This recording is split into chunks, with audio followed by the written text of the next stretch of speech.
بسم اللہ الرحمن الرحیم۔ محترم ناظرین کرام، آپ کی خدمت میں آج پھر حاضر ہیں الرحمان اکیڈمی کے پروگرام آپ کے مسائل ان کے حل کے ساتھ۔ جیسا کہ آپ کو معلوم ہے، اس پروگرام کے اندر ہم مختلف علماء کرام سے روزمرہ پیش آنے والے مسائل سے پوچھتے ہیں، ان کے جوابات جاننے کی کوشش کرتے ہیں، اور وہ مسائل جو کہ ہم روزانہ کی زندگی میں دیکھتے بھی ہیں، ہمارے ساتھ پیش بھی آتے ہیں، اور ہم جاننا چاہتے ہیں مفتیان کرام سے اس کے جوابات کو۔ تو آج ہمارے ساتھ موجود ہیں مفتی ابراہیم جمال صاحب، السلام اللہ وبرکاتہ۔ وعلیکم السلام ورحمۃ اللہ وبرکاتہ۔ پہلا سوال یہ ہے کہ اگر بیوی شوہر کو 3 طلاقیں دے دے کہ طلاق واقع ہوگی؟ بسم اللہ الرحمن الرحیم۔ دیکھیں، شریعت نے جو طلاق کا اختیار دیا ہے وہ صرف مرد کو دیا ہے، لہذا مرد اگر چاہے تو طلاق دے سکتا ہے۔ عورت کو شریعت نے طلاق کا اختیار نہیں دیا، لہذا عورت اپنے شوہر کو طلاق دے تو اس سے کوئی فرق نہیں پڑتا، اس سے طلاق واقع نہیں ہوگی، چاہے 1 دے یا 2 دے یا 3 دے، اس سے کوئی تعلق نہیں ہے، اس سے کوئی فرق نہیں پڑے گا۔ لیکن صاحب یہاں پہ مسئلہ یہ ہے کہ اگر کوئی شخص جو ہے وہ پہلے سے طلاق کا حق بیوی کو دے دے، اس صورت میں کیا حکم ہوگا؟ دیکھیں، اگر تو طلاق کا حق شوہر نے بیوی کو دے دیا، جس کو کہا جاتا ہے تفویض طلاق، یعنی شوہر بیوی کو یوں کہہ دے کہ اگر تم چاہو تو اپنے اوپر طلاق کو واقع کر لو، تو اگر اس طرح کا اختیار شوہر نے دیا ہے تو جس حد تک اختیار دیا ہے اس حد تک بیوی کو اختیار ہوگا کہ وہ اپنے اوپر طلاق واقع کر لے۔ یہاں بیوی شوہر کو نہیں طلاق دے رہی، بلکہ گویا کہ شوہر نے بیوی کو اس بات کا اختیار دیا کہ تم اپنے اوپر چاہو تو طلاق کو واقع کر لو۔ اگر 1 طلاق کا اختیار دیا ہے تو 1 طلاق کی اجازت ہوگی، بیوی 1 طلاق دے سکتی ہے، اور اگر 3 کا اختیار دے دیا ہے تو بیوی کو 3 کی اجازت ہوگی۔ اور اس میں یہ بھی صورت ہے کہ کس حد تک اجازت ہے، آیا صرف اسی مجلس میں اجازت ہے تو بیوی کو اسی مجلس تک کا اختیار ہوگا، اور اگر عمومی اجازت دی ہے کہ جب چاہے اپنے اوپر جو ہے وہ طلاق واقع کر لینا، تو پھر اس صورت میں بعد میں بھی اس مجلس کے بعد بھی اختیار ہوگا کہ عورت چاہے تو پھر طلاق واقع کر لے، اور اگر عورت اس صورت میں اپنے آپ کو طلاق دے گی تو پھر طلاق واقع ہو جائے گی۔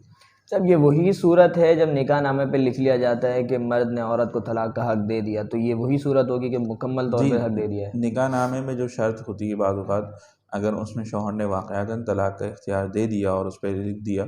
تو عورت کو جو ہے وہ عمومی طور پر طلاق کا اختیار مل گیا۔ جب اگلا سوال یہ ہے کہ اگر کوئی شخص فوت ہو جائے تو اس کے بچے اپنے دادا یا نانا کی وراثت کے حقدار ہو سکتے ہیں؟ دیکھیں، شریعت نے جو وراثت کے لیے وارثین بیان کیے ہیں، ان میں جو شرعی طور پر وہ رساں ہیں، ان میں جو ہے وہ کیا ہے، اولاد ہے، ماں باپ ہیں، اور اس کے علاوہ جو ذوی جن کے حصے مقرر ہیں، اور اگر وہ نہ ہوں تو پھر عصبہ ہیں۔ لہذا اگر مثال کے طور پر کسی شخص کا انتقال ہو اور اس کی اولاد کوئی بھی نہ ہو، اولاد کوئی بھی نہیں ہے، کوئی بیٹا کوئی بیٹی موجود نہیں ہے، تو اس صورت میں پھر اس کے پوتوں کو وراثت مل جائے گی۔ اولاد نہیں ہے تو پوتوں کو وراثت مل جائے گی بطور، اور اگر مثال کے طور پر جو ہے وہ کیا ہے، کوئی البتہ نواسوں کو یا نواسیوں کو وراثت نہیں ملتی، الا یہ کہ یہ ذوی الارحام میں سے آتے ہیں کہ اوپر کوئی بھی نہ ہو، نہ اولاد ہو، نہ عصبہ ہو، اور کوئی بھی نہ ہو، تو پھر کہیں جا کے جو ہے وہ ذوی الارحام، اس کی تفصیلات ہیں تو وہ تفصیلات دیکھ لی جائیں، پوری صورت بتا کے بھئی کون کون وہ رساں ہیں، تو اس صورت میں پھر مقرر کیا جائے گا۔ نواسے یا پوتے جو ہے وہ ابتداءً وارث نہیں بنتے جب تک کہ اولاد وغیرہ کوئی موجود ہے تو۔ تو صاحب ایک مسئلہ یہ ہے کہ اگر کوئی شخص اپنی زندگی میں ہی وراثت بانٹ دیتا ہے، لیکن مسئلہ یہ ہے کہ جو اس کا بیٹا ہے یا بیٹی ہے وہ اس شخص سے پہلے فوت ہو جاتا ہے، تو اب اس کے جو بچے ہیں یعنی پوتے یا نواسے، تو ان کا وراثت میں کیا حکم ہے؟ جی، اس صورت میں مسئلہ یہ ہے کہ دیکھیں، اگر کسی شخص نے اپنی زندگی میں اپنی اولاد میں اپنے وراثت تقسیم کی، وراثت سے مراد اپنا مال و دولت جائیداد وغیرہ تقسیم کیا،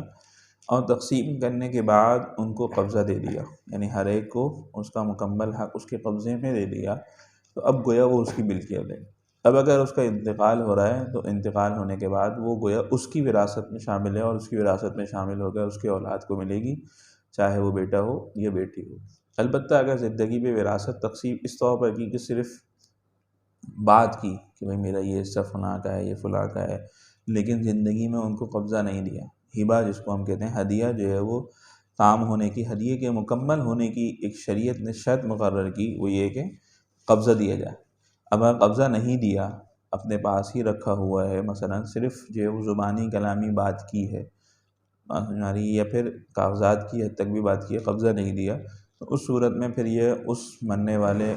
بیٹے یا بیٹی کی جو ہے وہ کیا وراثت میں شامل نہیں ہے، یہ اسی شخص کا مال ہے، اور جب اس کا انتقال ہوگا تو اسی کے ورثاء میں تقسیم ہوگا، اور اس وقت دیکھ لیا جائے گا کہ کون ورثاء موجود ہیں اور کون نہیں ہے۔ یعنی کہ اس صورت میں مسئلہ یہ بنتا ہے کہ جو زندگی میں وراثت تقسیم کی جاتی ہے وہ وراثت نہیں ہوتی، بطور ہدیہ یا تحفے کی ہوتی ہے۔ جی، اس کو نام وراثت کا دے دیا جاتا ہے، لیکن حقیقت اس کی ہدیے کی ہی ہوتی ہے۔ مفتی صاحب اگلا سوال یہ ہے کہ اگر کسی کے اوپر غسل فرض ہو جائے تو وہ تیمم کے بغیر غسل کرے تو غسل ہو جائے گا؟ اگر پانی موجود ہے تو اس میں تیمم کی ضرورت نہیں ہے، نامحالہ بغیر تیمم کے غسل کر سکتا ہے۔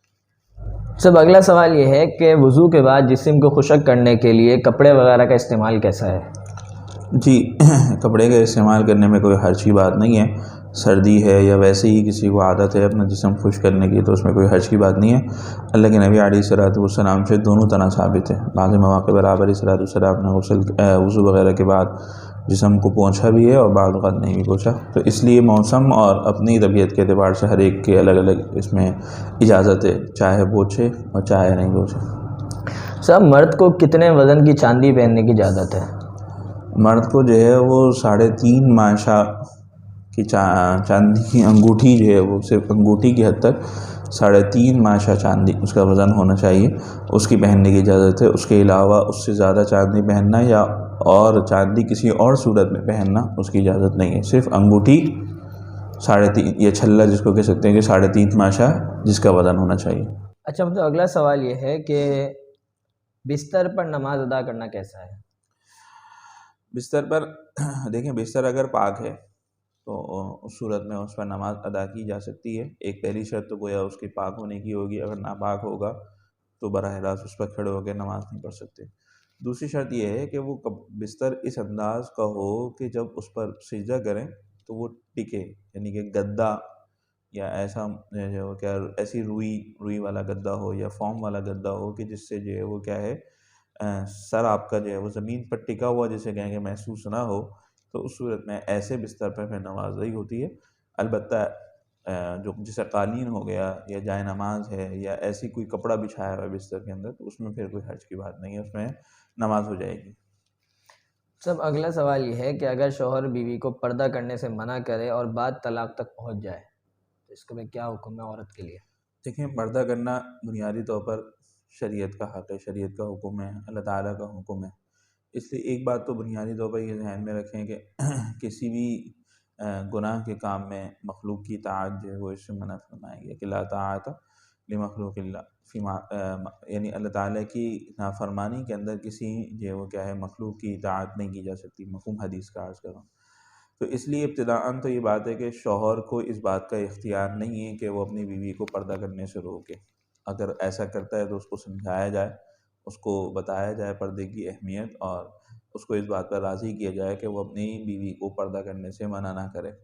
اور حتی الامکان بیوی بھی اس معاملے میں شوہر کی بات کو نہ مانے۔ لیکن اگر مسئلہ زیادہ خراب ہو جائے، مثلا شوہر نہیں مانتا بات کو، شوہر نہیں سمجھتا،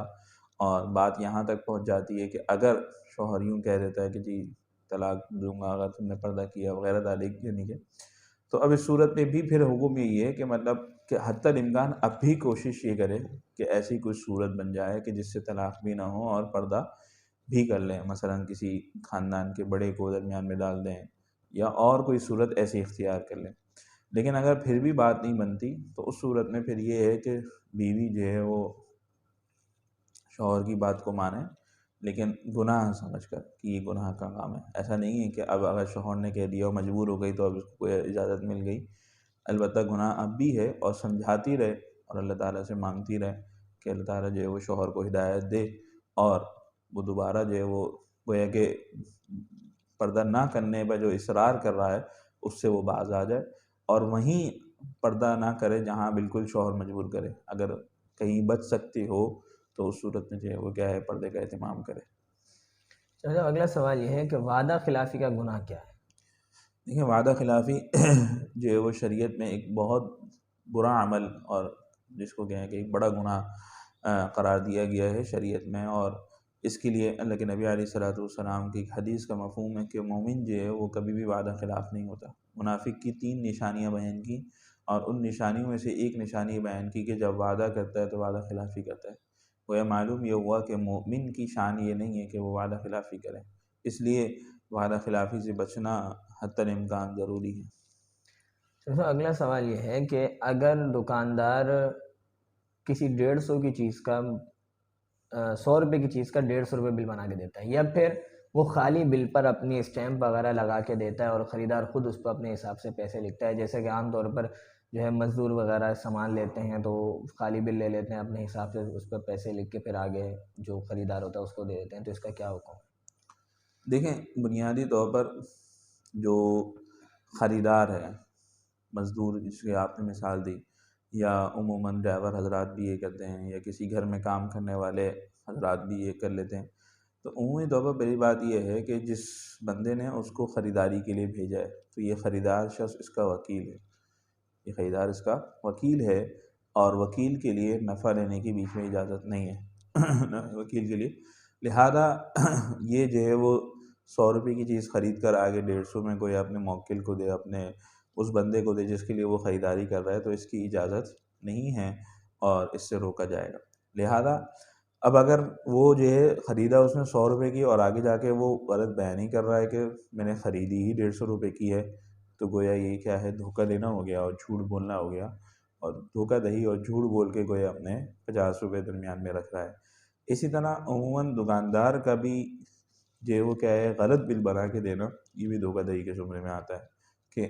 گویا اس نے چیز بیچی 100 روپے کی ہے اور وہ 150 کا بل بنا کے دے رہا ہے،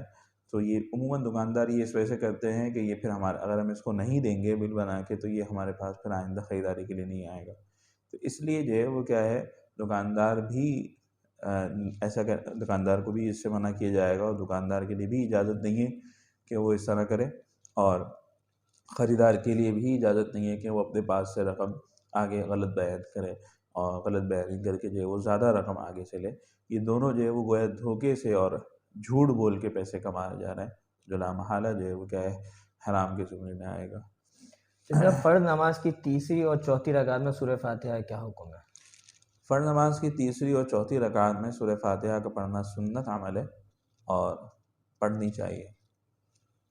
صاحب اگلا سوال یہ ہے کہ سن ہجری اور سن عیسوی ان کا تعلق اسلام سے کیا ہے؟ سن ہجری کا تعلق اسلام سے کیا ہے، اور سن عیسوی کس طور پر ابتدا ہے اس کی، اور کس طرح سے اس کو ہم اسلام کے اندر سے دیکھتے ہیں؟ دیکھیں، سن عیسوی جو ہے یہ بنیادی طور پر عیسیٰ علیہ الصلوۃ والسلام کی طرف نسبت کرتے ہوئے ان کی پیدائش سے گویا کہ یہاں تاریخ شروع ہوئی ہے، تو اور سن ہجری جو ہے وہ اللہ کے نبی علیہ الصلوۃ والسلام کے جو ہجرت کا عمل ہوا تھا، آپ علیہ الصلوۃ والسلام نے ہجرت فرمائی تھی، تو اس وقت سے گویا اس تاریخ کی ابتدا کی گئی ہے۔ البتہ یہ بات سمجھنے کی ہے کہ ہجری کی تاریخ جو ہوتی ہے وہ عموماً قمر یعنی چاند کے اعتبار سے مقرر کی گئی، اور جبکہ سن عیسوی جو ہے یہ سورج کے اعتبار سے مقرر کیا گیا ہے۔ اس کو کسی ایک کو بھی یوں نہیں کہا جا سکتا کہ یہ ایک اسلامی تاریخ ہے، دوسری غیر اسلامی تاریخ ہے۔ غیر اسلامی کا لقب کسی بھی تاریخ کو اس معنی میں نہیں دیا جا سکتا کہ ہمیں کوئی شریعت کی طرف سے قرآن و حدیث میں ایسا کوئی حکم نہیں آیا، ایسا کوئی واضح موجود نہیں ہے روایات یا واضح کوئی عمل صحابہ کا موجود ہو۔ البتہ اتنی بات ضرور ہے کہ ہجری سال چونکہ اللہ کے نبی علیہ الصلوۃ والسلام کی ہجرت سے شروع ہوا، اور دوسرا اس کو مرتب کرنے والے حضرت عمر رضی اللہ تعالیٰ عنہ ہیں، اس لیے عمومی طور پر اپنے معاملات میں اس کو آگے رکھنا،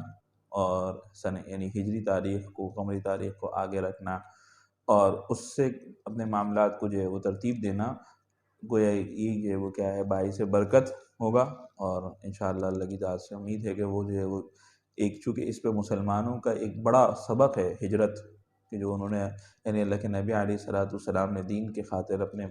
مکہ کو، شہر کو چھوڑا، تو گویا مسلمانوں کو سبق ہے، تو اس لیے اس سے جو ہے وہ کیا ہے، اس کی حفاظت کرنا یہ مسلمانوں کی ذمہ داری ہے، اور حفاظت اسی صورت میں ہوگی کہ مسلمان اپنے معاملات اس ترتیب سے انجام دیں کہ اس میں سن ہجری کا تاریخ کا، قمری تاریخ کا ذکر ضرور ہو، کہیں ایسا نہ ہو کہ ہم بالکل سن عیسوی کی طرف چلے جائیں اور نتیجہ یہ ہو کہ ہماری نسلیں یا ہمیں جو معلوم ہی نہ ہو کیونکہ لامحالہ جہاں اس کے اندر اسلامی شاعر، میں نے کہا کہ اس کی ابتدا ہجرت سے ہے اور حضرت عمر رضی اللہ تعالیٰ عنہ نے اس کو مرتب کیا، وہاں ایک بات یہ بھی ہے کہ کئی اسلامی شعائر اسی تاریخ سے ربط رکھتے ہیں، یعنی کہ حج کا مہینہ ہے، حج کا ہے، قربانی کا ہے، رمضان ہے۔ اب اگر اس کو محفوظ نہیں رکھا جائے گا ہجری تاریخ کو، تو لامحالہ اس سے اسلامی عبادات اور اسلامی شعائر بری طرح متاثر ہوں گے۔ جیسے مشرکین مکہ، انہوں نے پہلے بھی تاریخوں میں خلط ملط کیا تھا، جیسے روایتوں میں آتا ہے، اور وہ کبھی کبھی مہینہ آگے پیچھے کر دیا کرتے تھے۔ تو اسی طرح ہم بھی اگر اپنی اس تاریخ کو محفوظ نہیں رکھیں گے تو ہماری آنے والی نسلیں، اللہ نہ کرے کہ وہ اس تاریخ کو بالکل ہی بھول جائیں، نتیجہ یہ ہو کہ ہم اپنے اسلامی شعائر سے جو ہے وہ دور ہوتے چلے جائیں۔ اچھا صاحب، نئے سال کی خوشی منانا چاہے سن ہجری ہو یا سن عیسوی، اس کا کیا حکم ہے؟ دیکھیں، یہ ایسی فضول رسم کہہ سکتے ہیں، ایک فضول خوشی کی جس کا کوئی تذکرہ شریعت میں نہیں آتا، اس لیے یہ ایسے کوئی سال، ایسی کوئی خوشی نہیں ہے کہ جس کو منانا چاہیے یا منانا ضروری ہے۔ البتہ اس کو عموماً منانے والے چونکہ اس کو شریعت سمجھ کے بھی نہیں منا رہے ہوتے کہ کوئی ثواب ملے گا ہمیں، اسلامی تاریخ یا عیسوی تاریخ اگر نیا سال شروع ہو رہا ہے تو اس پر منائیں گے تو ثواب ملے گا، تو اس لیے اس کو یہ بھی نہیں کہا جا سکتا کہ کوئی خوشی منا رہا ہے تو ناجائز و حرام کام کر رہا ہے۔ البتہ یہ ضرور ہے کہ خوشی منانے کے اندر اس بات کا خیال رکھے کہ فضول رسمیں نہ ہوں، فضول جو ہے خرچی نہ ہو، بلا وجہ فضول خرچی کرنا۔ میں اسی سوال کے سے آپ کو جوڑا ہوں کہ ہمارے یہاں بہت زیادہ آتش بازی یا پھر اس طور پہ فضول خرچی کا ایک بہت بڑا رواج ہے جو کہ نئے سال کے اوپر ہوتا ہے، کیونکہ یہ ساری چیزیں کیا ہے، یہ پیسے کا ضیاع ہے اور فضول خرچی ہے، جس سے جو ہے وہ کیا ہے، شریعت نے ہمیں صاف منع کیا، وَلَا تُسْرِفُوا، کہ اسراف مت کرو۔ اسراف کیا ہے؟ ایسی جگہ خرچ کرنا جہاں ضرورت نہیں ہے، تو اس لیے جو ہے وہ آتش بازی کرنا، پٹاخے پھوڑنا، یا پھر جو ہے وہ کیا ہے اور دوسری چیزیں اختیار کرنا جہاں یہ فضول خرچی ہے، اس کا گناہ ہوگا، وہاں اس کے ساتھ ساتھ جو ہے وہ کیا ہے، غیروں کی مشابہت بھی ہے، کیونکہ عموماً یہ کام جو ہے وہ غیر مسلم کرتے ہیں تو ان کے ساتھ مشابہت بھی گویا ہے۔ اور ایک تیسری بات اس سے آئے گی کہ عموماً اس کے اندر دوسروں کو نقصان پہنچنے کا بھی اندیشہ ہوتا ہے، کہ کئی ایسے واقعات ہر سال سامنے آتے ہیں کہ جو فائرنگ کرنے سے فلاں جو ہے وہ کیا ہے زخمی ہو گیا، فلاں ہلاک ہو گیا، فلاں یہ ہو گیا، تو اس سے کئی دوسرے نقصانات، گویا کہ قومی اعتبار سے نقصانات، دینی اعتبار سے نقصانات اور انفرادی اعتبار سے نقصانات زیادہ ہیں اور فائدہ کچھ بھی نہیں ہے، تو اس لیے اس سے بچنا ہی ضروری ہے۔ بہت بہت شکریہ مفتی صاحب، تمام ناظرین کا شکریہ ہمارے ساتھ موجود رہے۔ انشاءاللہ بہت جلد اگلے اس پروگرام کے ساتھ آپ کی خدمت میں حاضر ہوں گے۔ السلام علیکم و رحمۃ اللہ وبرکاتہ۔